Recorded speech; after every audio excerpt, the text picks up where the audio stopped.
Bonjour à tous et bienvenue pour ce petit mini web journal. Je voudrais vous poser une question.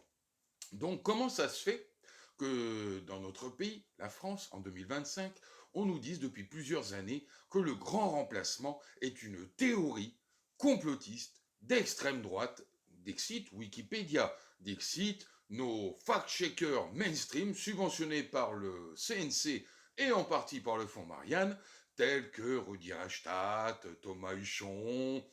Tristan Mendès France, Julien Pain, etc., etc. Tous allèguent, en bons gauchistes qu'ils sont, à leur corps défendant, que c'est une théorie d'extrême droite.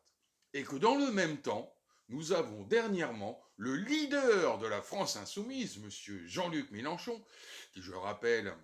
est soi-disant d'extrême gauche, indigéniste, ayant abandonné la classe ouvrière, a été quand même pendant plus de 25 ans sénateur au Parti socialiste, a fait l'oraison funèbre de François Mitterrand, pour rappeler quand même, et qui vient de nous dire dans un meeting à Toulouse qu'il invitait, en tant que Français immigré du Maroc, tous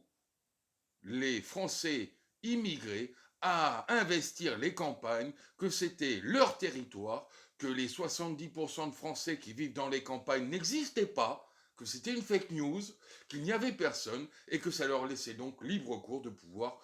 carrément déménager des banlieues des villes vers les campagnes.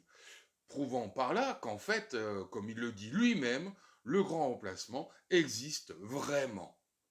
et que ce pays qu'est la France n'est plus celui des Français autochtones historiques, mais qu'il serait le pays des Français issus de l'immigration. Je voulais donc savoir qu'est-ce que vous en pensez. À bon entendeur.